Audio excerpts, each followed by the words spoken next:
Hello बच्चों, कैसे हो आप लोग। लास्ट वीडियो में आप लोगों को न्यूमेरिकल क्वेश्चंस कराए थे सॉल्यूशन के। उसमें एक्सरसाइज के लगभग 8 क्वेश्चन हो गए थे और उसके आगे का जो न्यूमेरिकल क्वेश्चन है अब इस वीडियो में आपको मिलेगा। ठीक है, तो चलिए स्टार्ट करते हैं उस क्वेश्चन से आगे का वीडियो। ओके, तो ये क्वेश्चन नंबर लिखा है हमने 9th और जो एक्सरसाइज का नंबर आपके होगा वो 16 है। और ये क्वेश्चन है आपका, हेक्टेन और व ऑक्टेन आदर्श विलयन बनाते हैं 373 केल्विन पर दोनों द्रव अवयवों मतलब घटकों का, यानी इसमें से कोई एक सॉल्वेंट होगा कोई एक सॉल्यूट होगा, उन्हीं के बारे में बात करी गई है। तो दोनों द्रव अवयवों के वाष्प दाब क्रमशः 105.2 किलो पास्कल व 46.8 किलो पास्कल हैं। तो 26 ग्राम हेप्टेन व 35 ग्राम ऑक्टेन के मिश्रण का वाष्प दाब क्या होगा। तो ये क्वेश्चन है, आपको लगाना है। कैसे लगाएंगे इसको, चलिए देखते हैं। तो यहाँ पर देखिए, आपको निकालना क्या है उसको अंडरलाइन आप करिए। इस मिश्रण का, यानी ये दोनों जब मिला दोगे आप तो सोल्यूशन बन जाएगा। तो कहने का मतलब सोल्यूशन का टोटल प्रेशर क्या होगा ये निकालना है। तो टोटल प्रेशर का फार्मूला क्या होता है, पी टोटल। ये होता है P A plus P B, ठीक ना, ये होता है। अब यहाँ पर जो राउल्ट नियम में पढ़ा होगा आप लोगों ने, तो ए किसका है और बी क्या है। एक सोल्यूट के लिए सिंबल दिया जाता है और एक सॉल्वेंट के लिए होता है, ठीक ना। तो मान लीजिए इसमें हमने दो मिलाया है, हेप्टेन और ऑक्टेन। तो ये हो गया किसके लिए, हेप्टेन का, H for heptane and O for octane.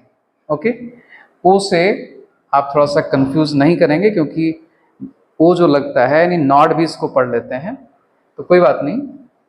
ये O फॉर ऑक्टेन यहाँ पर है, इतना आप ध्यान रखेंगे। तो आपको इस फार्मूले की जरूरत है, इसी से लग जाएगा। अगर इस आपको पार्शियल प्रेशर, ये आंशिक दाब है, हेक्टेन का आंशिक दाब और ये ऑक्टेन का आंशिक दाब, दोनों को ऐड कर दिया जाएगा, मिश्रण का कुल दाब मिल जाएगा आपको। यहाँ पर देखिए स्थिति कुछ इस तरह से है कि आपने दो चीज़ों को मिला करके सॉल्यूशन बनाया है। 26 ग्राम क्या मिलाया है, हेप्टेन, और 35 ग्राम क्या मिलाया है, ऑक्टेन। तो ये जो सॉल्यूशन बना है इसका वेपर प्रेशर टोटल कितना होगा वो इस फार्मूले से निकालेंगे, ठीक है। अब इस फार्मूले में समस्या क्या है, थोड़ा सा इसको और बढ़ा देते हैं, एक्सप्लेन करते हैं। पी टोटल यानी कुल वाष्प दाब। अब इसको भी अगर एक्सप्लेन करो आप तो आएगा P not H into X H plus P not O octane into X O यानी ऑक्टेन, ठीक है ना। ये मोल प्रभाज हैं ऑक्टेन के और ये हेक्टेन का मोल, ये फार्मूला है डिटेल में। तो आपको ये चीज़ें तो पता है, जो आपको यहाँ दिया गया है कि 373 केल्विन पर दोनों द्रवों के वाष्प दाब इतना है। तो इसका मतलब ये वाष्प दाब कब का दिया गया है, शुद्ध अवस्था में वाष्प दाब है इनके, प्योर स्टेट में। तो जिसपे नॉट लगा होता है वो प्योर स्टेट में आंशिक दाब को या वाष्प दाब को रिप्रेजेंट करता है। तो ये फार्मूला हो गया, इसका डिटेल थोड़ा सा हो गया ये। तो अब इसमें हमको क्या नहीं पता है, ये वैल्यू हमको पता है, केवल हमको निकालना है मोल प्रभाज, ठीक है ना। अगर हम मोल प्रभाज निकाल लें तो यहाँ पर वैल्यू पुटअप करके हम न्यूमेरिकल को इस लगा सकते हैं, कोई समस्या फिर नहीं आएगी, ठीक ना। तो इसीलिए मैंने इसको इधर लिख दिया है क्योंकि हम शुरुआत और कहीं से करेंगे, लेकिन आपको भी मन में ऐसे ही पहले सोचना पड़ता है, एक फ्लो सीट कि हम कैसे कैसे प्रोसीड करेंगे न्यूमेरिकल को, पहले क्या लिखेंगे बाद में क्या लिखेंगे, ये सब सोचना पड़ता है। तो आप सीधे टारगेट पर आइए कि हमको निकालना क्या था, टोटल प्रेशर हमने लिख लिया। वो कैसे निकलेगा, इस फार्मूले से निकलेगा। क्या पता है इसमें हमको, ये शुद्ध अवस्था में दोनों के वाष्प दाब पता है, बाकी चीज़ें नहीं पता है। अब वो निकालना है तो हम यहीं से शुरुआत करेंगे सवाल की। तो चलिए देखते हैं मोल प्रभाज कैसे निकालेंगे ऑक्टेन का, हेक्टेन का। तो देखिए हेक्टेन और ऑक्टेन का फार्मूला भी हम यहाँ लिख देते हैं। जो हेक्टेन है इसका फार्मूला क्या होता है, C7 एंड H16 होगा।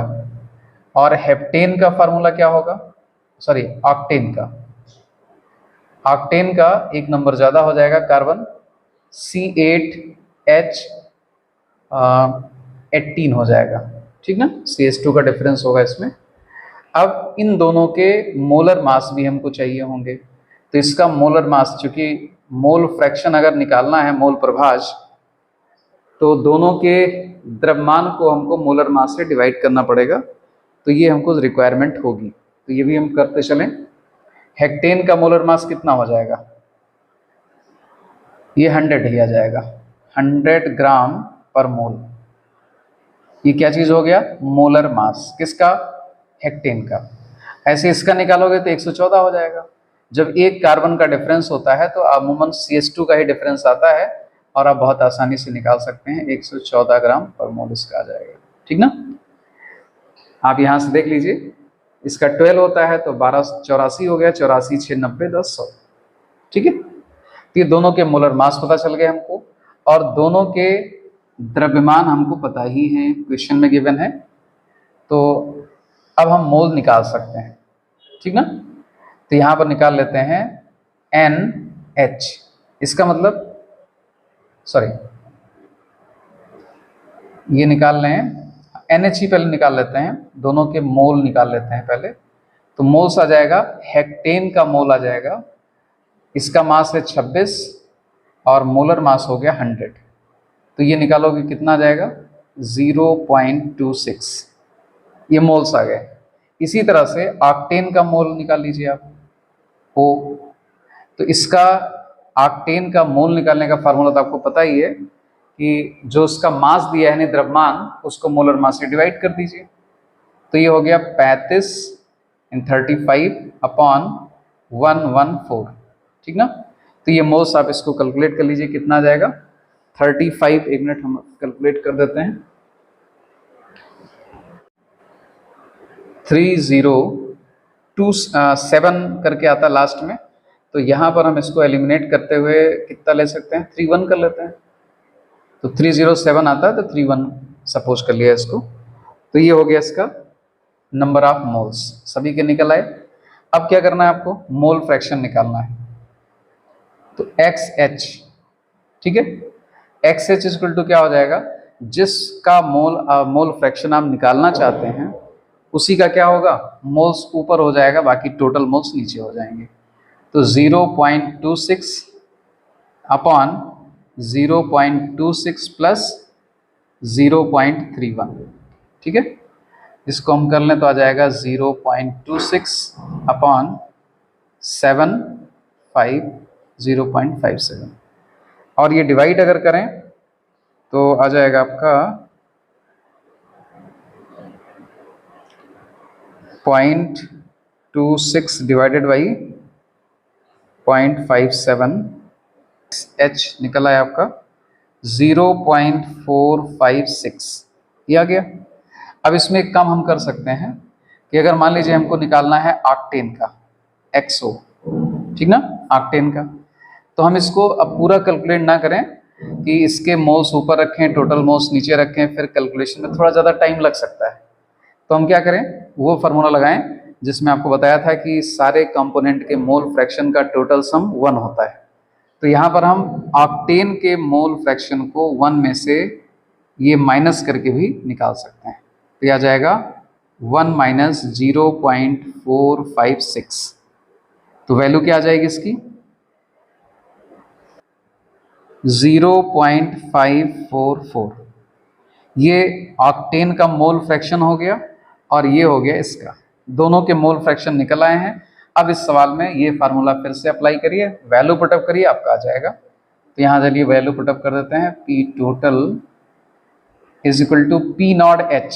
P नॉट H की वैल्यू कितना है, मतलब हेप्टेन की 105.2 किलो पास्कल, तो 105.2 किलो पास्कल है, उसको लिखने की यहाँ ज़रूरत नहीं है, और इसका मोल फ्रैक्शन से मल्टीप्लाई होना है, यानी मोल प्रभाज से, तो इसका मोल प्रभाज है 0.46, तो 0.456 प्लस इसका ऑक्टेन का वेपर प्रेशर इतना है शुद्ध अवस्था में, तो ये हो जाएगा 46.8 इंटू मोल प्रभाज ऑक्टेन का ये निकाल लिया हम लोगों ने 0.544, ये आ जाएगा। अब इसको सॉल्व कर लें अगर हम पी टोटल तो क्या आ जाएगा, देखिए 105.2 47.97 12 आएगा, उसको हमने छोड़ दिया है, प्लस अब ये वैल्यू चेक करते हैं 25.4592 ये आ जाएगा। तो अगर एलिमिनेट करें तो यहाँ पर हम 6 ले सकते हैं, नहीं तो ऐसे चलने दीजिए। तो ये हो गया वैल्यू। अब पी टोटल आपका निकल आया, कुछ नहीं रहेगा इसमें, ऐड करना है केवल आपको। आपका आंसर ये हो जाएगा 73.429, और इसी को आप राउंड ऑफ करना चाहो तो आप कर सकते हो 73.43 करके हो जाएगा ये। और अगर सारी डिजिट आप यूज़ करते हो, जैसे मान लीजिए कुछ हमने डिजिट यहाँ छोड़ दी, दशमलव के 2 अंक तक ही कंसीडर किया, 3 तक किया, 4 तक किया, तो अगर आप 4 तक ले जाते हो तो ये वैल्यू थोड़ा सा बढ़ सकती है। बाकी आंसर आपका करेक्ट है, तरीका आपका यही रहेगा। ओके, ठीक है, चलिए अब देखिए अगला क्वेश्चन बच्चों। क्वेश्चन नंबर होगा 10, एक्सरसाइज का क्वेश्चन नंबर होगा 17।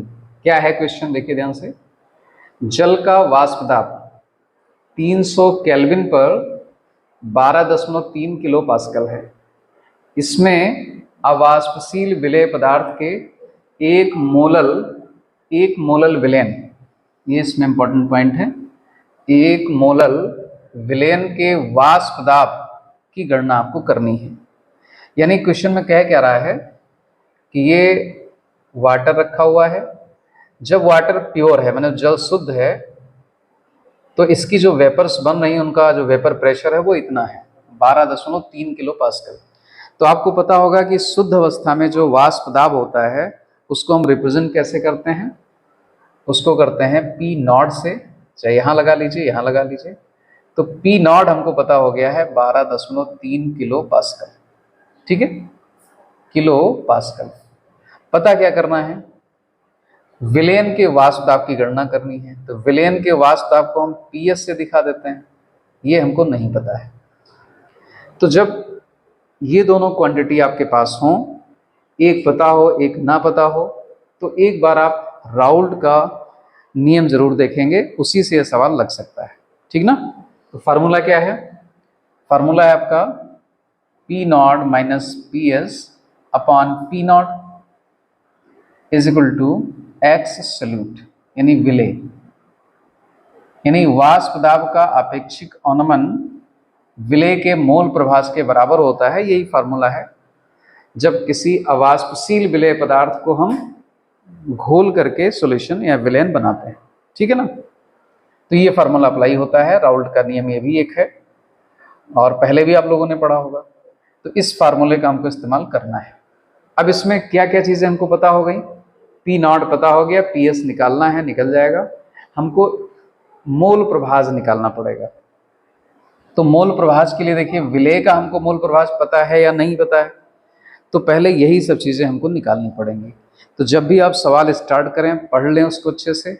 एक आपको बताया ना कि पहले आप ये ज़रूर देख लें कि हमको क्या करना है, कौन सा फार्मूला लगाना है और कहाँ से शुरुआत करनी है। तो शुरुआत यहाँ होगी, हम मोल फ्रैक्शन वगैरह पहले निकालेंगे, मोल्स निकालेंगे, इसलिए मैंने इस फार्मूले को यहाँ लिख दिया है, ठीक है। तो चलिए देखते हैं। पहले इसमें देखिए जो विलयन बनाया गया है, ये हमने इसमें कोई अवाष्पशील विलेय पदार्थ घोल दिया, तो ये बन गया सॉल्यूशन। और सॉल्यूशन की कंसंट्रेशन कितनी है, 1 मोलल है। तो हम इस फैक्ट को एक्सप्लेन करें, इस तथ्य को, इसका व्याख्या करें। तो 1 मोलल विलयन का मतलब क्या होता है कि 1 मोल विलेय घुला है, 1 मोल विलेय घुला है 1000 ग्राम या 1 किलोग्राम आप कर सकते हैं, 1000 ग्राम विलायक में। तो विलायक इसमें जल है, जल में ही घोला गया था। तो हमको 2 चीज़ें मिल गई, एक तो विलेय का मोल मिल गया, लेकिन विलायक की मात्रा मिल गई, कोई बात नहीं है, उसका हम मोल निकाल लेंगे। तो यहाँ पर लिख लेते हैं विलेय का मोल, या विलेय के मोलों की संख्या। विलेय का मोल स्मॉल n से दिखा देते हैं, कितना आ गया ये 1 मोल। और विलायक आपका जल है, तो विलायक के मोल इसको हम कैपिटल N से दिखा देते हैं। तो विलायक के मोल निकालने का तरीका क्या है, विलायक का द्रव्यमान बटे विलायक का मोलर द्रव्यमान। तो विलायक का द्रव्यमान है 1000 ग्राम जो जल है, और इसका मोलर द्रव्यमान H2O का मोलर द्रव्यमान कितना होता है 18 होता है। तो 18 से इसको डिवाइड कर दें तो आ जाएगा 55.55 आता रहेगा, 2 अंक तक लेकर छोड़ देते हैं, ठीक ना। तो कुल मोल कितने हो गए, विलयन में कुल मोल, दोनों को ऐड कर लेते हैं, कुल मोल ये हो गया 1 + 55.55, तो आ जाएगा आंसर आपका 56.55। इतने मोल टोटल विलयन में हो गए। अब हमको चाहिए मोल प्रभास विलेय का, वो भी यहाँ कर लेते हैं, फिर आगे बढ़ते हैं, उस फार्मूले में वैल्यू पुटअप करेंगे। तो x विलेय ये भी निकाल लेते हैं। विलेय कौन है, कोई अवाष्पशील पदार्थ है जो घोला गया है। तो फार्मूला है मोल प्रभास का, अभी पीछे भी लगाया था आप लोगों ने। तो देखिए क्या फार्मूला बनेगा इसका, इसके मोल ऊपर रखने, टोटल मोल नीचे रखने। तो विलेय का मोल है 1 और टोटल मोल है 56.55। तो यही वैल्यू यहाँ पर हमको पुटअप कर देनी है, अभी हम कर देंगे। तो अभी यहाँ पर हम सॉल्व नहीं कर रहे, वहीं करेंगे, ठीक है ना। अब चलिए इस फार्मूले पर आ जाइए। तो यहाँ पर आपको P0 पता है, P0 हो गया 12.3 माइनस PS अपॉन फिर से 12.3, और ये वैल्यू हमने कैलकुलेट कर ली है 1 अपॉन जो विलेय का मोल प्रभाज है वो कितना है 1/56.55, ठीक है ना। तो ये ऐसे क्रॉस मल्टीप्लाई हो जाएगा, तो आपका ये आ जाएगा 12.3 into 56.55 minus 56.55 PS is equal to 12 इसका इधर से मल्टीप्लाई होगा 12.3, ये हो जाएगा। अब करना क्या है, इस फैक्टर को इधर ले लें, इस फैक्टर को इधर ले लें। कहने का मतलब ये हुआ इसको और इसको माइनस करना है, और इसमें माइनस साइन इसका हट जाएगा। तो यहीं पर हम कर लेते हैं, एक साइड में रखते हैं इसको, यानी ये 56.55 PS इज इक्वल टू क्या हो जाएगा, जो ये वैल्यू आएगी इसको हम कैलकुलेट कर लें। चलिए अभी यहाँ लिख देते हैं पहले। तो ये हो जाएगा 12.3 इंटू 56.55 माइनस 12.3, ये करना है हमको। और एक चीज़ कर सकते हैं, आप पहले पूरा एक साथ लिख ही लीजिए। तो PS इक्वल टू क्या हो जाएगा 12.3 इंटू 56.55 माइनस 12.3 डिवाइडेड बाई, इससे डिवाइड कर दीजिए 56.55। अगर ये सॉल्व कर लें बस यही हो जाएगा आपका। चलिए हम सॉल्व कर देते हैं इसको। देखिए 12.3 मल्टीप्लाइड बाई 56.55, तो ये जो ब्रैकेट के अंदर की वैल्यू है ये आ गई आपकी 695.565 और माइनस 12.3 है, और फिर डिवाइड करेंगे बाद में इसको 56.55 से। तो ये माइनस कर देते हैं 12.3 से, तो ये वैल्यू आ गई आपकी यहाँ पर, जो माइनस करेंगे आ जाएगा 683.235, और डिवाइड करेंगे इसको किससे 56.55 से। तो चलिए डिवाइड करते हैं, PS इक्वल टू आपका आंसर आ जाएगा डिवाइडेड बाई 56.55, तो आ जाएगा 12.08।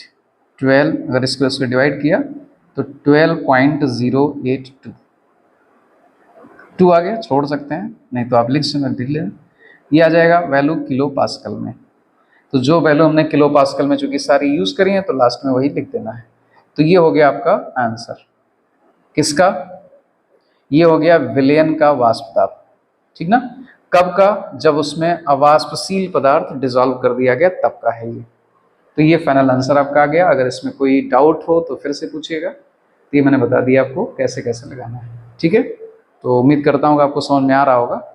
अब चलिए इसके आगे का अगला क्वेश्चन देखते हैं, ठीक है। तो बच्चों अब अगला क्वेश्चन आपके सामने, क्वेश्चन नंबर है 11 और जो आपकी एक्सरसाइज में नंबर होगा वो होगा 18, ठीक है। क्या है क्वेश्चन, देखिए ध्यान से। एक अवाष्पशील विलेय पदार्थ के उस द्रव्यमान की गणना कीजिए जिसे 114 ग्राम ऑक्टेन में घोलने पर उसका वाष्प दाब कम होकर 80% रह जाए और इसका मोलर द्रव्यमान जो आपको गिवन है वो है 40 ग्राम प्रति मोल। यहाँ पर हमने प्रति मोल भी लिख दिया है तो इसकी जरूरत नहीं है, 40 ग्राम प्रति मोल अब हो गया ये, ठीक है ना।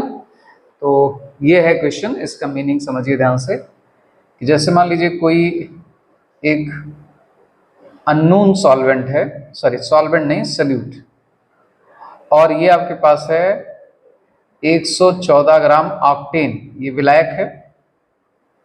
तो आपको पढ़ाया भी है कि किसी विलायक में कोई अवाष्पशील पदार्थ अगर डालते हैं तो उसका वाष्प दाब कम हो जाता है, ये आपको बताया हुआ है। तो इसमें भी वही बात कर रहा है कि कोई अननोन सब्सटेंस है X मान लेते हैं और उसको इसमें डिसॉल्व किया गया, ये अवाष्पशील है। तो जब इसको घोला गया तो हमको क्या मिलेगा? विलेन मिल जाएगा, घोलने पर हमको विलेन मिल जाएगा। ये अभी शुद्ध विलायक था, ये वाला ये विलायक था और अब हमको मिल चुका है विलेन। कब? जो हमने घोल दिया, इसको डिसॉल्व कर दिया इसमें, इस पदार्थ को जो कि अवाष्पशील है, ओके। तो कह रहा है इसमें जो वाष्प दाब इसका घट गया वो कितना घट गया? तो कह रहा है इसमें वाष्प दाब कम होकर 80% रह गया, इतना पहले था अब उसका 80% रह गया, यानी 20% रिड्यूस हो गया। ये थोड़ा सा कंफ्यूजिंग है तो इस पर बहुत ध्यान देना है कि इसमें हमने पदार्थ को डिसॉल्व किया, घोला, तो इसका वाष्प दाब में कमी आई। कितनी कमी आई? वो घट करके कितना रह गया? 80% रह गया, ओके। तो ये बात कंप्लीट हो गई आपकी। तो अब इसमें हम नोट कर लेते हैं कि हमको क्या क्या गिवन है और कौन सा फार्मूला लगाना है जिससे हमारा न्यूमेरिकल सही हो, ठीक है ना। तो इसमें पता तो है नहीं हमको कि शुद्ध विलायक का वाष्प दाब कितना है। तो मान लेते हैं, चाहे आप 100 मान सकते हैं या 1 मान सकते हैं। तो मान लेते हैं कि शुद्ध विलायक का जो वाष्प दाब है P0, ये है 1,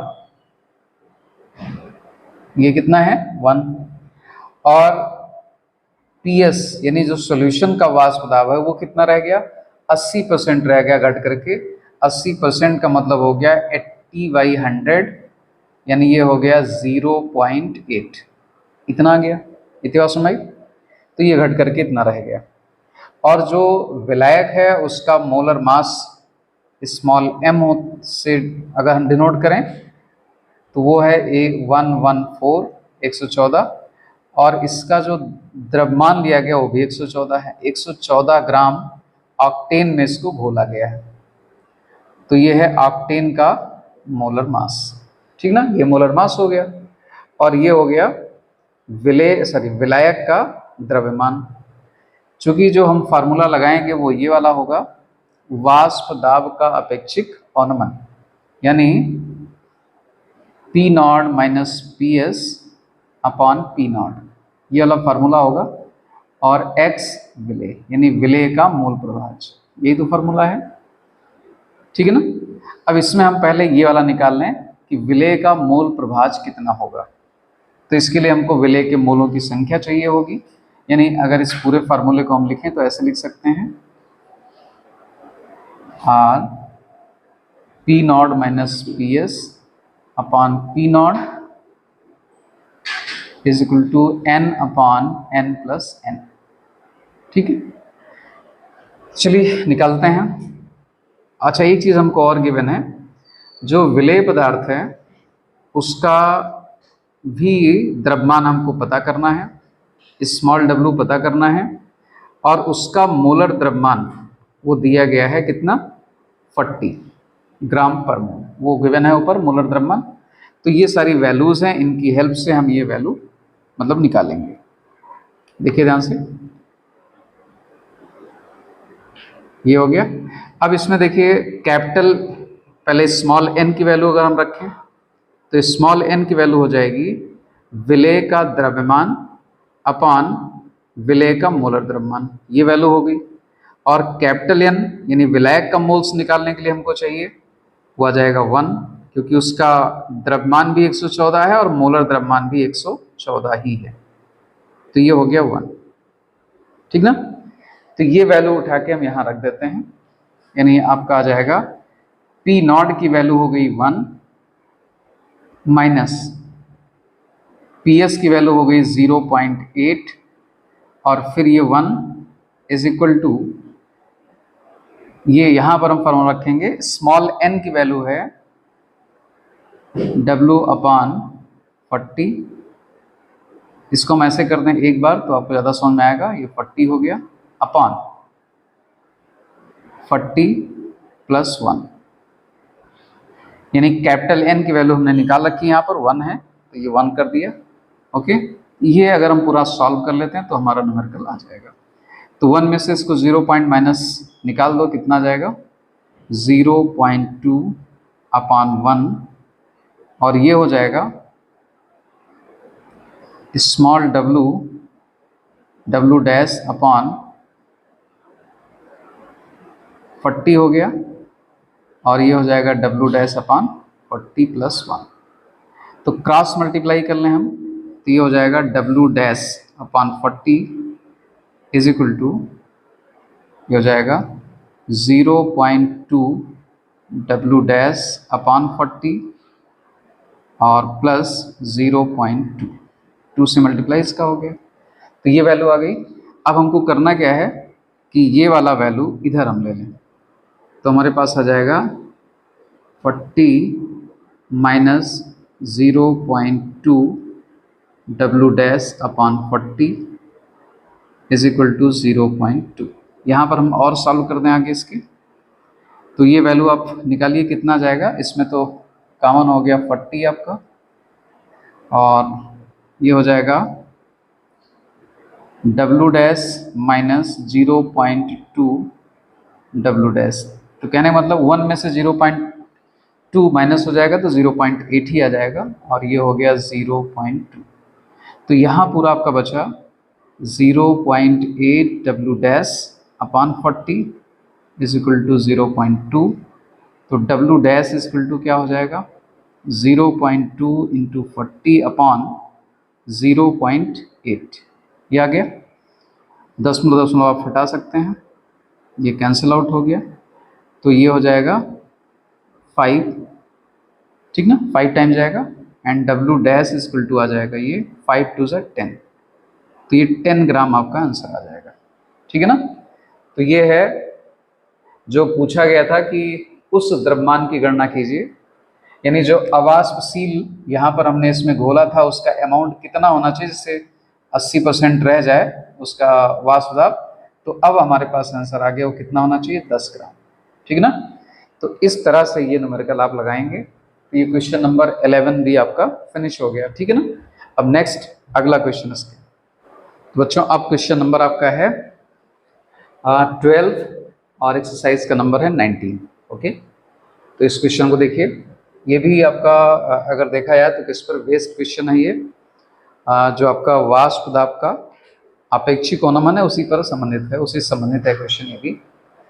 तो 90 ग्राम जल में 30 ग्राम अवाष्पशील विलेय पदार्थ के विलयन का 298 केल्विन पर वाष्प दाब 2.8 किलो पास्कल है। पुनः इस विलयन में 18 ग्राम जल मिलाया जाता है तो 298 केल्विन पर नया वाष्प दाब 2.9 किलो पास्कल हो जाता है। गणना कीजिए। तो इस प्रश्न को समझा देते हैं आपको पहले कि देखिए, ये पहले हमने लिया था, ये है जल हमारा, और जल कितना है हमारे पास 90 ग्राम है।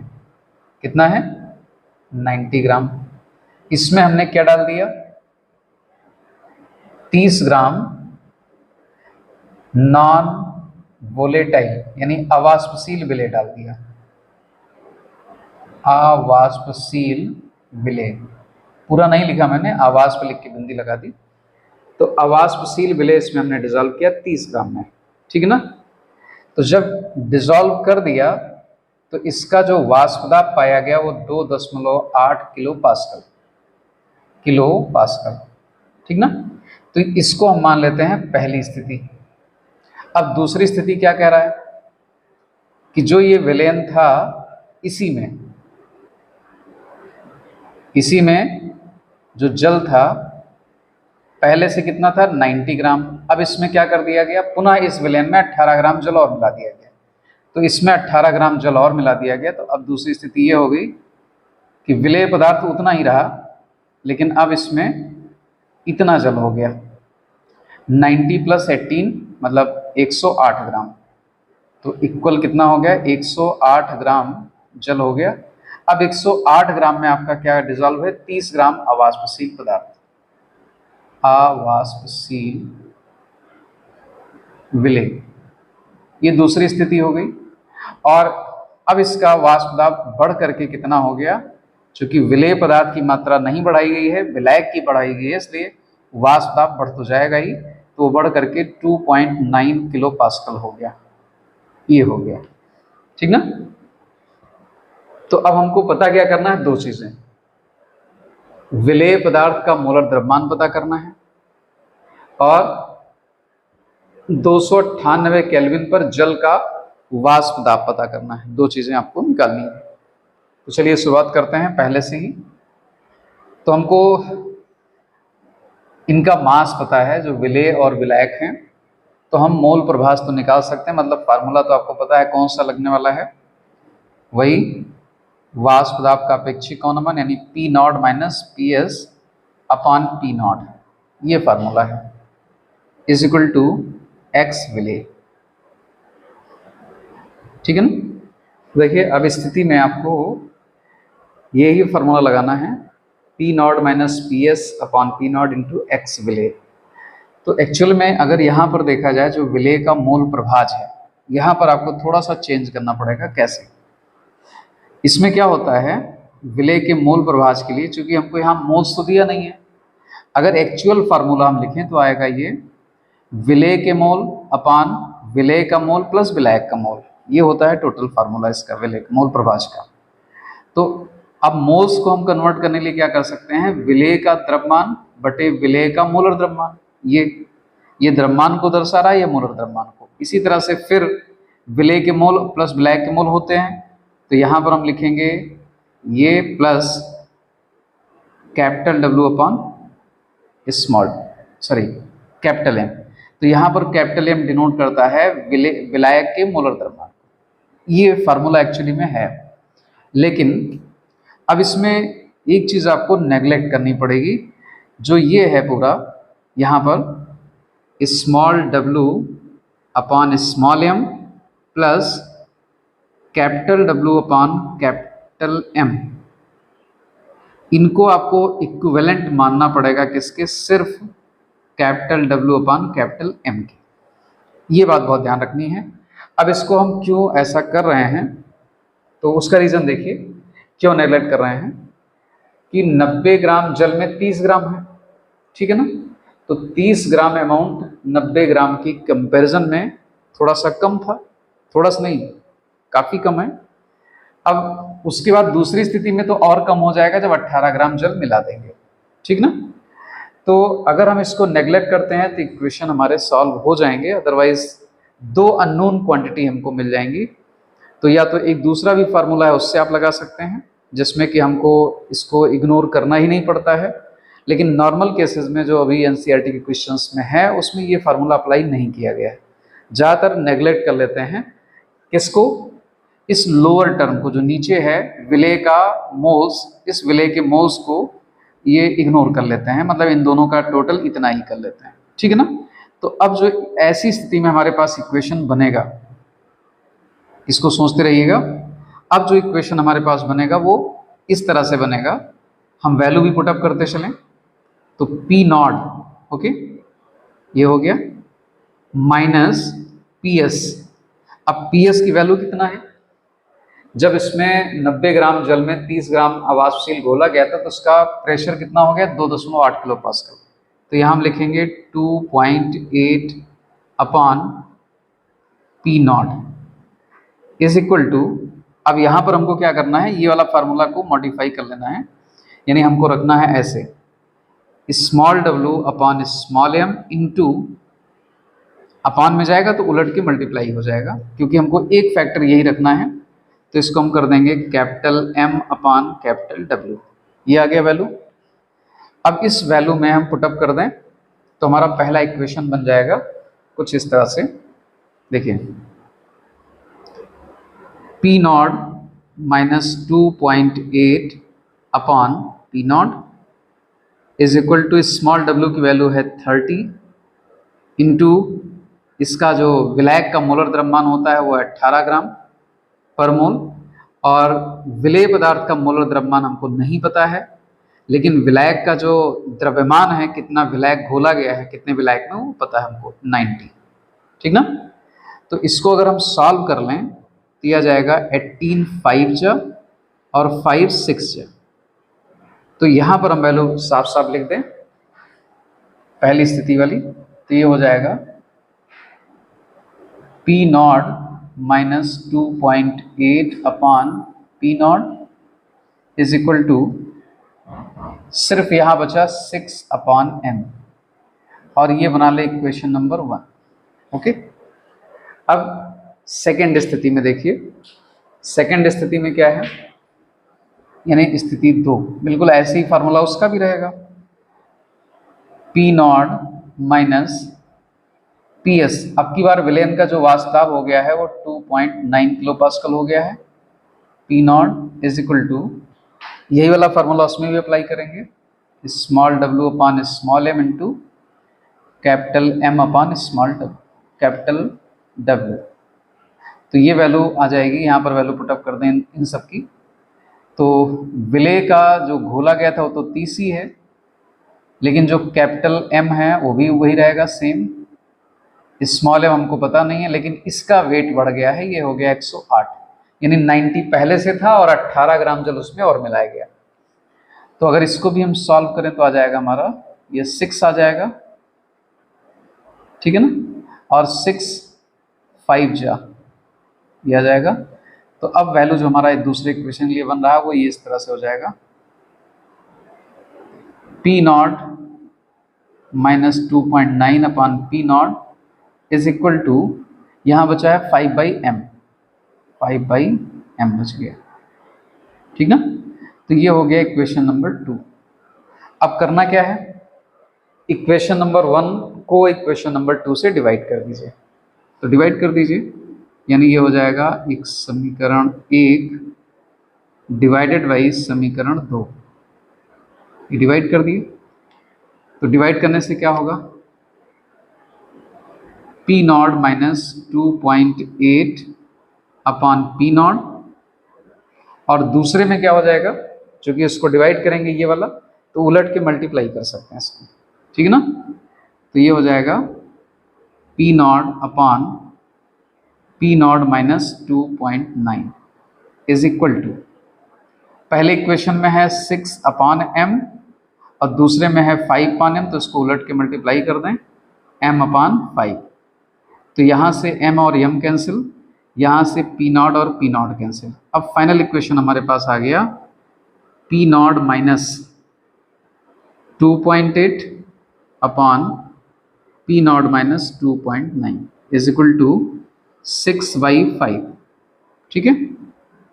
तो यहाँ पर अभी हम सॉल्व करेंगे फिर से, देखिए अब क्रॉस मल्टीप्लाई कर लीजिए, तो हो जाएगा 6P नॉट माइनस, इन दोनों को मल्टीप्लाई करेंगे तो आएगा 17.4 इज इक्वल टू, इसको मल्टीप्लाई करें तो 5P नॉट माइनस इन दोनों का मल्टीप्लाई 14 आएगा, ये हो गया।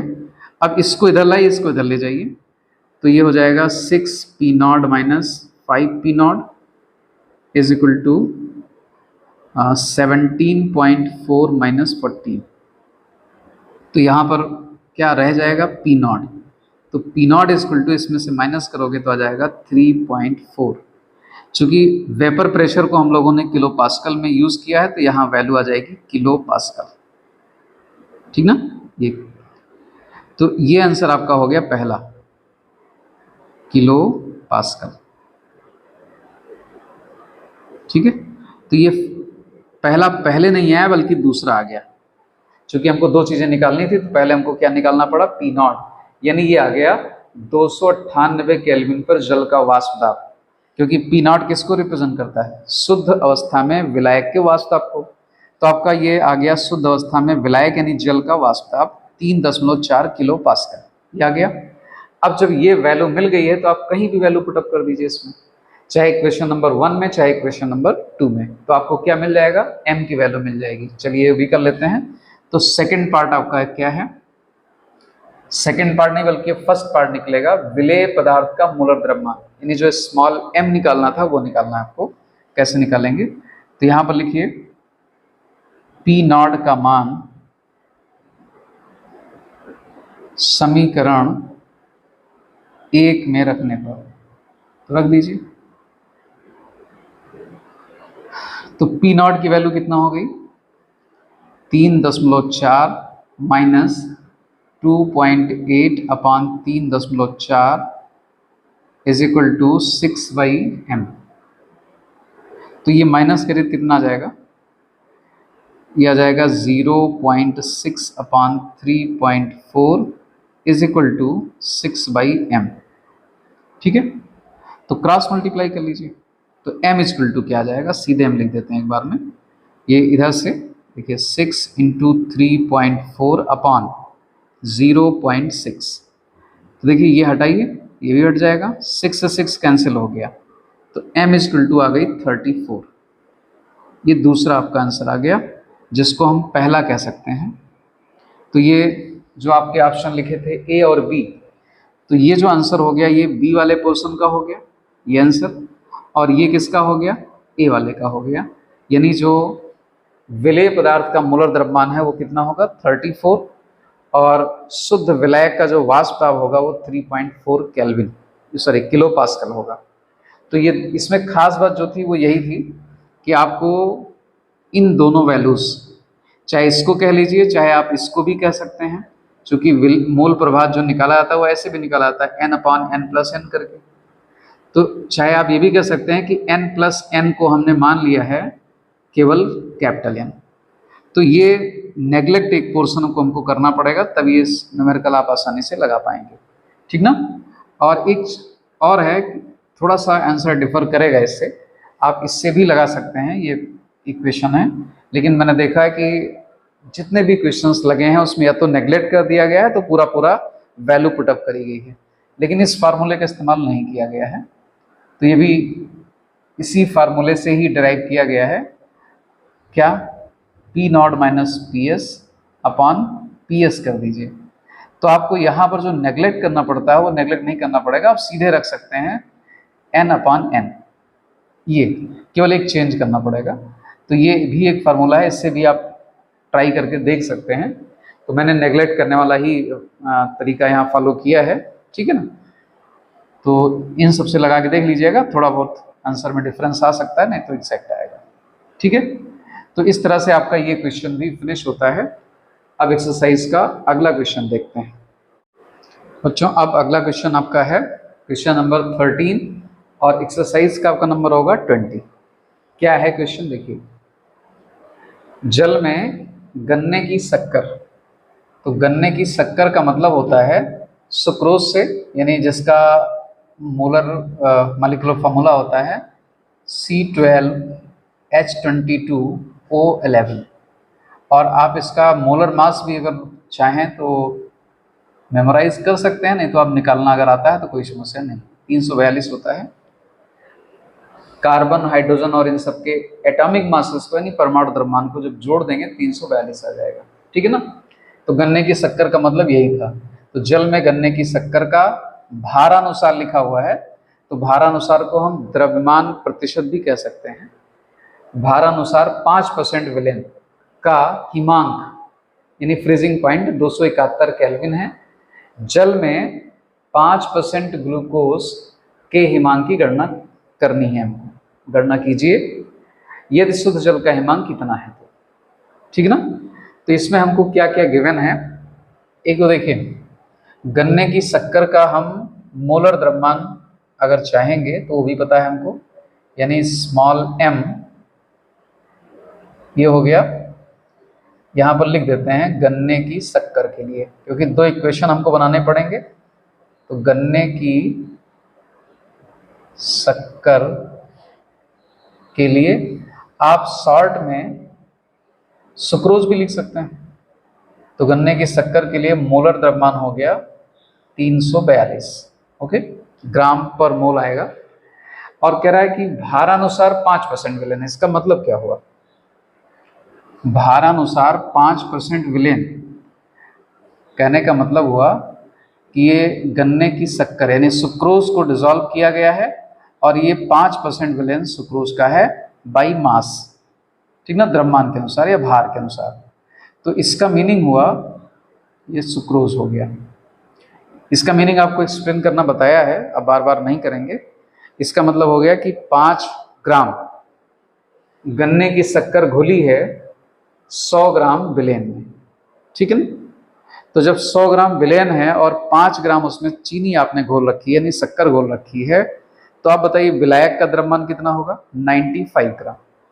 तो ये बार बार कैलकुलेट नहीं करेंगे, सीधे लिख देते हैं कि आप ओरली इसका मीनिंग एक्सप्लेन करिए कि 5 ग्राम शक्कर घुली है 100 ग्राम विलेन में। तो इसका मतलब हमको शक्कर यानी विलेय पदार्थ का जो भार है वो पता हो गया, द्रव्यमान पता हो गया 5 ग्राम। और विलायक के द्रव्यमान को हम निकालते हैं कैपिटल W से रिप्रेजेंट करते हैं, और वो भी हो गया 100 - 5, चाहे एक बार हम कर देते हैं 100 - 5, और ये आ जाएगा 95 ग्राम। आप कंफ्यूज ना होइएगा, 100 ग्राम कहाँ से आया, तो 100 ग्राम को आपको बताया हमने परसेंटेज लगा है, यानी 5 ग्राम 100 ग्राम विलेन में घुला हुआ है। तो विलेन का भार 100 ग्राम था, उसमें से हमने विलेय को माइनस कर दिया तो विलायक का आ गया, ठीक है ना। और इस विलेन का हिमांक यानी क्या दिया आपको, TF दिया है। TF है 271 केल्विन है, ये गिवन है आपको, ठीक है, 271 है। तो जल में 5% ग्लूकोज के हिमांक की गणना करनी है। तो पहले इसको हम सॉल्व कर लेते हैं, मतलब इसका एक इक्वेशन बना लेते हैं। तो देखिए हमारे पास फार्मूला है delta TF is equal to KF into small w into 1000 upon small m into capital W। ये फार्मूला होता है हिमांक औनमन का, ओके।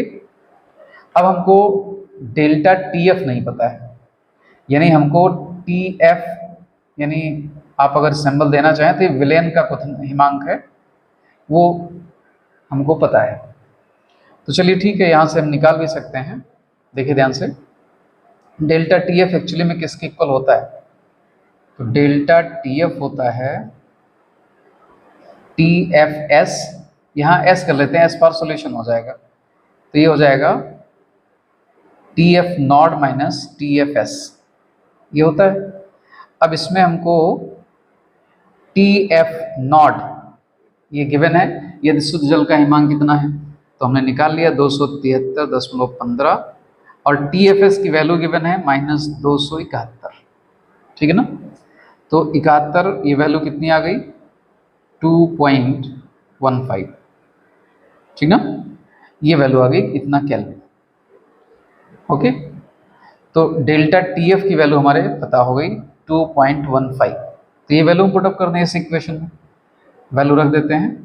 तो ये हो जाएगा 2.15 इज इक्वल टू KF की वैल्यू हमको नहीं पता है, कोई बात नहीं, into small w, small w की वैल्यू पता है 5 ग्राम इंटू 1000 अपॉन यहाँ पर स्मॉल m यानी गन्ने की शक्कर का मोलर द्रव्यमान भी हमको पता है 342 इंटू विलायक का द्रव्यमान वो भी पता हो गया 95, ठीक है ना। ये हो गया हमारा इक्वेशन नंबर 1, जो कि किसके लिए था, गन्ने की शक्कर के लिए। इसमें क्या चीज़ हमको अननोन लग रहा है, अननोन हमारे पास केवल क्या है, KF, ठीक ना, KF हमको नहीं पता है। तो अगली बार देखिए हम क्या करेंगे, इस इक्वेशन को हमको डिवाइड करना है। अब हम दूसरा इक्वेशन बनाते हैं ग्लूकोज के लिए। ग्लूकोज के लिए इसके लिए भी हम फार्मूला वही लगाएंगे कि डेल्टा टी एफ यानी हिमांक में अनुमन तो हो जाएगा K F into small W into 1000 upon small M into capital W. ठीक है, तो यहाँ भी ऑलमोस्ट सेम है, सारी वैल्यू हम पुटअप करते हैं। यहाँ अलग अलग मैंने नहीं लिखा है वैल्यूज को, आप पढ़ के देख लीजिए। लिखा है जल में 5% ग्लूकोज, तो 5% यहाँ पर कुछ नहीं दिया है, तो हम मान लेते हैं कि ये भी द्रव्यमान के अनुसार ही है, आयतन के अनुसार नहीं, द्रव्यमान के अनुसार है। तो इसका भी मीनिंग वही हो जाएगा कि 5 ग्राम ग्लूकोज घुला हुआ है 100 ग्राम विलयन में। ठीक है ना, ठीक, यानी यहाँ लिख देते हैं 5 ग्राम ग्लूकोज घुला है 100 ग्राम विलयन में। ये किसका मीनिंग है? इसका 5% ग्लूकोज विलयन का है। तो हमको दो चीजें यहां से भी पता चल गई, एक तो ग्लूकोज का द्रव्यमान और ब्लैक का द्रव्यमान भी पता चल जाएगा। 100 - 5 में 95 ही आ जाएगा। तो डेल्टा टी एफ हमको नहीं पता है, इसके लिए के एफ वही रहेगा, चूंकि जल है तो दोनों में सेम रहेगा। स्मॉल डब्ल्यू की वैल्यू अब है 5 इंटू 1000, पहले भी 5 थी, अब भी वही है। स्मॉल एम की वैल्यू यानी ग्लूकोज का फार्मूला होता है C6H12O6, तो इसका जो मोलर द्रव्यमान आप निकालोगे 6 कार्बन 12 हाइड्रोजन 6 ऑक्सीजन को जोड़कर 180 आएगा। तो अब यहाँ मोलर द्रव्यमान हमने रख दिया 180 इंटू कैपिटल डब्ल्यू की वैल्यू वही रहेगी 95। तो ये बन गया आपका इक्वेशन नंबर 2। अब करना क्या है, दोनों को डिवाइड। तो समीकरण 1 डिवाइडेड बाई समीकरण 2, इससे हमको क्या मिल जाएगा, डेल्टा टी एफ की वैल्यू मिल जाएगी किसके लिए, ग्लूकोज सॉल्यूशन के लिए। समीकरण 2 कर दिया हमने डिवाइड। ठीक है, देखिए पहला इक्वेशन था 2.15 इस साइड का, और यहाँ पर इस साइड में यह लेफ्ट साइड में डेल्टा टी एफ है, तो डेल्टा टी एफ कर देते हैं, डिवाइड करना ना चूंकि हमको, इज इक्वल टू, अब ये पूरी वैल्यू लिखो आप, के F into 5 into 1000 upon 342 into 95, ये वैल्यू आ गई। और जब इधर की वैल्यू लिखना हो तो इसको उलट के मल्टीप्लाई कर देना है, तो यहाँ पर हम उलट के मल्टीप्लाई कर देंगे 180 इंटू 95 अपॉन के एफ इंटू 5 इंटू 1000। कितना आसान हो जाएगा, ये बहुत इजीली कैंसिल आउट हो रहा है। देखिए 95 से 95, के एफ से के एफ कैंसिल आउट हो गया, 5 से 5 कैंसिल आउट, 1000 से 1000, तो ओवरऑल बचा मास, केवल मोलर मास दोनों के। तो यानी 2.15 upon delta T F is equal to 180/342 बचा, ये वैल्यू आ गई आपकी। तो delta T F is equal to क्या हो जाएगा, देखिए delta T F is equal to हो जाएगा 342 इंटू 2.15 डिवाइडेड बाई 180, ये हो जाएगा। ठीक ना, तो अगर इसको हम डिवाइड कर दें तो कितना आ जाएगा, ये 342 मल्टीप्लाइड बाई 2.15 डिवाइडेड बाई 180, तो यह आ जाएगा 4 डिवाइड करने पर 4.085, ये आ गया। तो ये वैल्यू आ गई डेल्टा टी एफ की, यानी जब आपका बना विलयन, जब आपने सॉल्यूशन बनाया, ठीक है ना, ग्लूकोज वाला, तो उसके हिमांक में कितना कमी आई वो आपका आ गया। अब फिर से वही फार्मूला लगाएंगे हम पुनः, देखिए delta T F is equal to T F not minus T F S, तो ये हो जाएगा 4.085 is equal to TF not की वैल्यू है 273.15 माइनस TFS हमको पता करना है, यानी जो ग्लूकोज का विलेन है उसका क्वथनांक, उसका हिमांक हमको पता करना है। यहाँ लगा देते हैं साइड में। देखिए अब TF को इधर ले लें, इसको इधर ले लें, तो बन जाएगा आपका ये TFS इज इक्वल टू हो जाएगा 273.15 माइनस 4.085। तो TFS ग्लूकोज के लिए आ जाएगा, कितना वैल्यू हो जाएगी इसकी,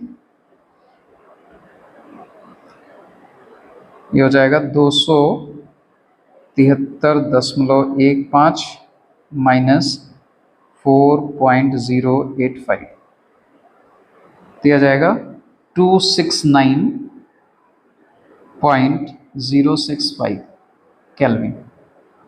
तो ये आपका फाइनल आंसर हो गया ग्लूकोज के लिए। तो ऑलमोस्ट कंफ्यूज नहीं होना है क्योंकि सिंबल ऑलमोस्ट वही यूज़ किए गए हैं, लेकिन यहाँ पर लिख दिया गया है कि ये पूरा हमने जो इक्वेशन 2 तक बनाया हुआ है ये ग्लूकोज के लिए था। ये इतना आपको समझाने के लिए, एक्सप्लेन करने के लिए बता दिया था। यहाँ सारी वैल्यू पुटअप करिए, यहाँ से इक्वेशन लगभग वैसे ही हो गया है। तो जो TF देखिए कहाँ पर था, TF आपको इक्वेशन 2 में मिल रहा है, ये ग्लूकोज के लिए है। तो जो निकल के आएगा वो ग्लूकोज का क्वथनांक हिमांक अवनमन आ गया। अब फिर ये फार्मूला लगाया ग्लूकोज के लिए ही, तो ये वैल्यू आपकी आ गई, ग्लूकोज सॉल्यूशन का हिमांक निकल आया 269.065, ठीक ना। तो सही भी है क्योंकि जो ये वैल्यू आती है हिमांक अवनमन की वो मोलर मास के इन्वर्सली प्रोपोर्शनल होता है। तो अगर मोलर मास देखिए ग्लूकोज का कम था तो अवनमन ज़्यादा आया, और इसका देखिए मोलर मास ज़्यादा है तो अवनमन, हिमांक में अवनमन जो है वो कम आ रहा है, ठीक ना। तो इसलिए जो ग्लूकोज है उसका फ्रीजिंग पॉइंट काफ़ी डिक्रीज करेगा जब आप उतना ही अमाउंट मिलाएंगे तो। ओके, तो मेरे ख्याल से क्वेश्चन समझ में आ गया होगा, बहुत अच्छा क्वेश्चन था ये, तो इसको समझ जाइए। फिर नेक्स्ट क्वेश्चन पर हम लोग मूव करते हैं।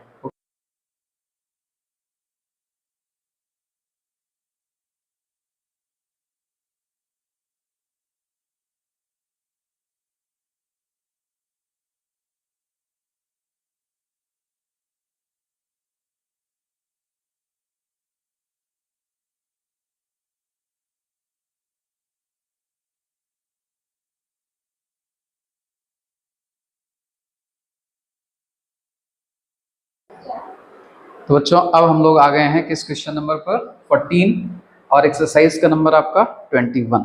बहुत अच्छा क्वेश्चन ये भी है।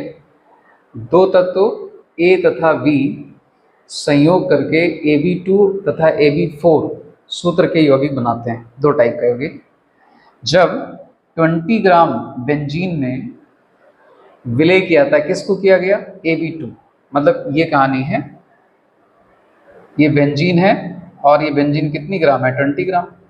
तो इसमें AB2 का कितना ग्राम विलय किया जा रहा है, 1 ग्राम। तो ये इसके हिमांक में कितने की कमी कर रहा है, 2.3 केल्विन की। ओके, दूसरी कंडीशन में क्या है कि जब उतने ही ग्राम बेंजीन में, बेंजीन का द्रव्यमान उतना ही है, और जब इसमें AB4 डाला गया, AB4, और कितना ग्राम डाला गया, 1 ग्राम, ये भी डाला गया, तो ये इसके हिमांक में कितने की कमी कर रहा है, 1.3 की कमी कर रहा है।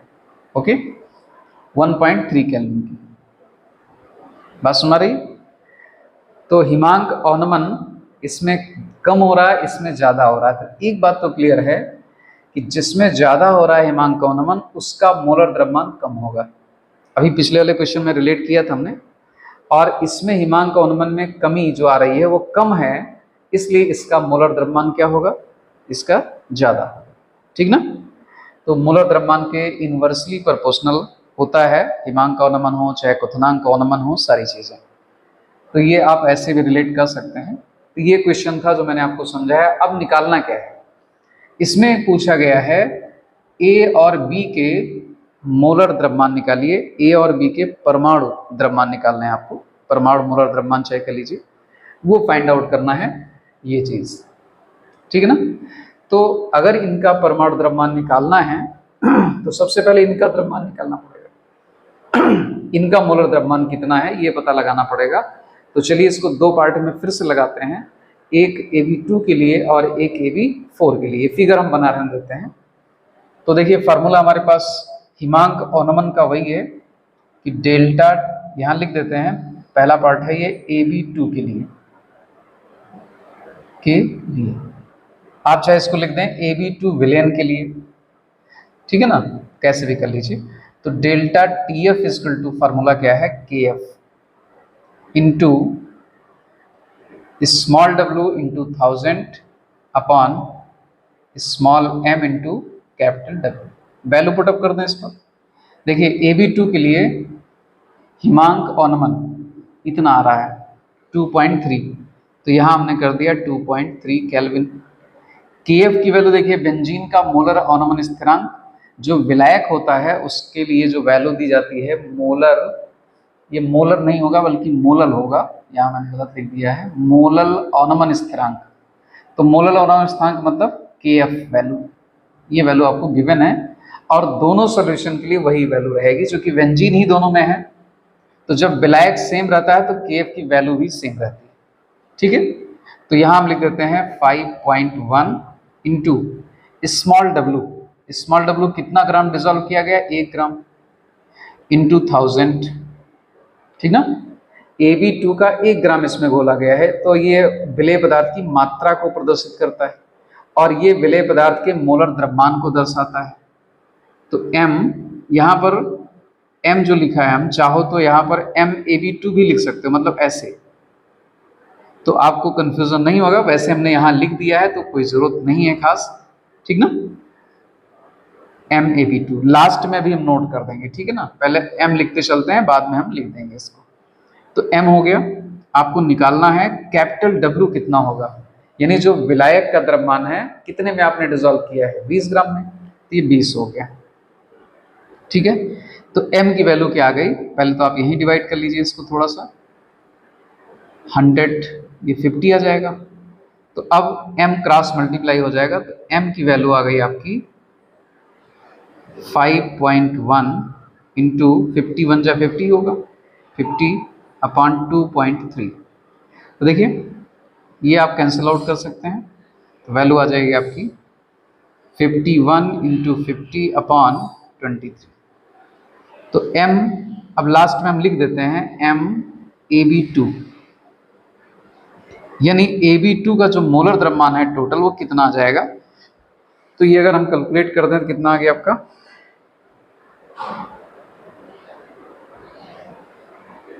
ये आ जाएगा 51 डिवाइडेड बाई 23, 110, ये आ जाएगा 110। इसको सॉल्व करिएगा तो आ जाएगा 110.869, तो 8-7 मान लेते हैं, ये आ गया 869.5 ऐसे आएगा, तो 8-7 मान लेते हैं। ये MAb2 की वैल्यू आ गई, ठीक है ना। अब दूसरे वाले में हम ऐसे ही इसके लिए भी सॉल्व कर लें, किसके लिए, AB4 के लिए, AB4 के लिए। तो फिर से एक बार वही लिखना है, फार्मूला यही वाला लगेगा, तो इसी में हम वैल्यू पुटअप कर दें। देखिए delta TF equal to KF into small w into 1000 upon small m into capital W। तो डेल्टा TF इसके लिए जो वैल्यू है वो है 1.3, देख लो लिखा है ना। AB4 का अगर 1 ग्राम हम डिजोल्व करेंगे तो हिमांक में 1.3 केल्विन कम कर देगा, तो ये 1.3 हो गया। KF की रख देंगे, स्मॉल w की वैल्यू, स्मॉल w की वैल्यू वही रहेगी 1 ग्राम, 1000 इंटू 1000 हो गया, और अपॉन में आ जाएगा स्मॉल m, यानी मोलर मास आपको पता ही करना है, एंड कैपिटल W ये फिर से वही 20 ग्राम, ओके। अब इससे क्या होगा कि आपका जो कैपिटल W था, चूँकि 20 ग्राम बेंजीन में ही डिजोल्व किया गया तो 20 ग्राम ही रहेगा, कैंसिल आउट कर दिया इसको, ठीक है। अब ये आ जाएगा 1.3 इक्वल टू 5.1 इंटू 50, ठीक है, अपॉन m। अब m इक्वल टू अगर हम निकालना चाहें तो AB4 भी लिख सकते हैं, और अभी लास्ट में लिख देंगे इसको, अभी m करके ही चलते हैं,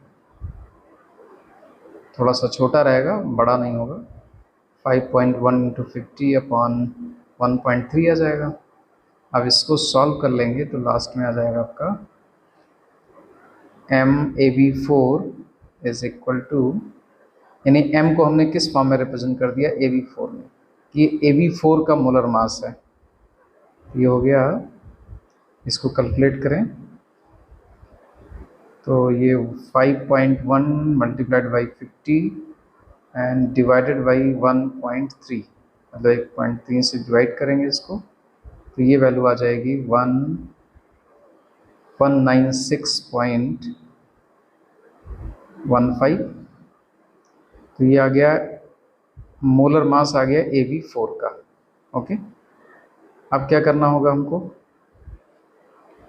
अब देखिए AB2 का भी मोलर मास मिल गया और इसका मिल गया। तो अब मान लेते हैं, चूँकि हमको निकालना है एटम का, तो मान लेते हैं एटम A व B के परमाणु द्रव्यमान क्रमशः x और y हैं। स्मॉल x और y से दिखा देते हैं इनको, स्मॉल x और y हैं। तो जैसे किसी मॉलिक्यूल में हम लोग निकालते हैं मोलर मास, तो उसमें क्या करते हैं, उसमें जितने एटम्स होते हैं उनके मोलर मास को हम लोग, मतलब परमाणु द्रव्यमान को ऐड कर लेते हैं, जोड़ लेते हैं, उससे निकलता है। तो सेम वही लॉजिक यहाँ भी रहेगा। MAB2 का जो मोलर मास होगा वो A के मोलर मास और 2 इंटू B के, यानी B के परमाणु द्रव्यमान के योगफल के बराबर होगा, ठीक ना। x plus 2y equal to क्या हो जाएगा, 110.87। जैसे H2 में आप देखिए हाइड्रोजन के 2 एटम हैं तो हम 2 लिख लेते हैं, प्लस ऑक्सीजन का 16 होता है, ऐड कर दिए। सेम तरीका यहाँ भी फॉलो करना है। अब यहाँ पर 2 और 16 नहीं होंगे, बल्कि क्या होंगे, x एंड y, तो उसी के फॉर्म में हमने रिप्रेजेंट कर दिया है इसको, ठीक है ना। तो MAB2 equal to x plus 2y, और ये इक्वल हो जाएगा 110.87 के, ठीक है। तो ये इक्वेशन 1 बन गया, थोड़ी जगह कम पड़ रही है, चलिए ऊपर ले देते हैं इक्वेशन 1, ठीक है। अब इसी तरह से AB4 के लिए हम निकाल सकते हैं, तो x प्लस 4y हो जाएगा, x plus 4y equal to 196.15। ये इक्वेशन नंबर 2 बन गया। अब करना क्या है कि x कैंसिल हो जाएगा और y की वैल्यू हमारी निकालनी है, तो हमको समीकरण 2 में से 1 को माइनस कर देना है। तो समीकरण 2 लिख देंगे इसको, समीकरण 1 माइनस कर दिया, x plus 2y is equal to, sorry, x plus 4y is equal to 196.15 and x plus 2y is equal to 110.87। Minus करने पर साइन चेंज होंगे, तो x कैंसिल आउट हो गया और इधर बचा 2y इज इक्वल टू, ये माइनस कर लिया तो आ गया 515 हो गया, 7 8 आ गया, और ये आ जाएगा 85.28 आ गया, ठीक है ना। अब y इक्वल टू निकाल सकते हैं, तो y इक्वल टू निकल आएगा, डिवाइडेड बाई 2 हो जाएगा, 85.28 डिवाइडेड बाई 2, तो ये आ जाएगा 42, यानी 42.2 छक्के 12 2 चौके 8, 42.64 हो जाएगा, ठीक है ना, 64 ये हो गया। तो ये y की वैल्यू आ गई, मतलब y किसका परमाणु द्रव्यमान था, ठीक है ना। y था b का परमाणु द्रव्यमान, तो हमको पहले a का न मिल करके b का निकल आया है, तो हम लिख देते हैं इसको, अतः b का परमाणु द्रव्यमान, जगह कम है थोड़ा छोटा छोटा लिख रहे हैं, परमाणु द्रव्यमान हो जाएगा 42.64। ठीक है ना। तो एक काम को मिल गया। अब हमको करना क्या है, अब हमको b की जो वैल्यू है, यानी जो y की वैल्यू है, उसको हम किसी इक्वेशन में रखते हैं, चाहे 1 में चाहे 2 में। तो 1 में रख के भी कर सकते हैं। तो अगर हम इक्वेशन 1 में रखेंगे तो ये वैल्यू आ जाएगी, मतलब लिख देते हैं इसको, y का मान समीकरण 1 में रखने पर थोड़ा सा क्लियर हो जाएगा किस में हमने रखा है, समीकरण 1 में रखने पर। ठीक है। तो हो जाएगा x plus 2 into 42.64 is equal to 110.87 आएगा।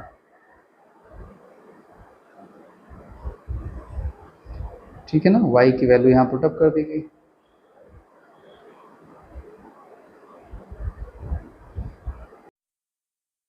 वैल्यू आ गई आपकी 110.87। ठीक है। अब इसको वैल्यू अगर हम पुटअप कर भी देंगे, मतलब कर देंगे, तो अब x की वैल्यू हमको फाइंड आउट हो जाएगी। ये हो जाएगा x प्लस 110.87 इधर रह गया, और 2 इंटू 42.64 को मल्टीप्लाई करके उधर लेंगे तो माइनस में हो जाएगा, तो ये माइनस कर देंगे, 85.28 आएगा आपका। ठीक है। तो इस तरह से माइनस करने पर x की वैल्यू हमको मिल जाएगी। तो x की वैल्यू आ जाएगी आपकी 17 में से 8 निकल गया तो 9 बचा, और ये हो गया 7 में से 2 गया 5, और ये आ गया 5, 10 में से 5 गया 5, और ये बचा 10, 10 में से हट गया 2, तो 25.59 आ गया इसकी वैल्यू। तो ये x की वैल्यू आ गई। इसका मतलब ये मोलर परमाणु द्रव्यमान किसका हो गया, तो इसका मतलब ये हो गया परमाणु द्रव्यमान A का, क्योंकि A के परमाणु द्रव्यमान को हमने x माना था। तो जब x की वैल्यू हमको मिल गई तो इसका मतलब ये किसका परमाणु द्रव्यमान हुआ, A का हुआ। ठीक है ना। तो इस तरह से दोनों वैल्यू आपकी आ गई। ये A का हमने देखिए x माना था, तो x की वैल्यू आपकी आ गई 25.2, ये A का मोलर द्रव्यमान हो गया, यानी A का परमाणु द्रव्यमान हो गया। तो इस तरह से एक आंसर आपका ये हो गया। पूरा सवाल आपका ये लग गया है इस तरह से। ठीक है ना।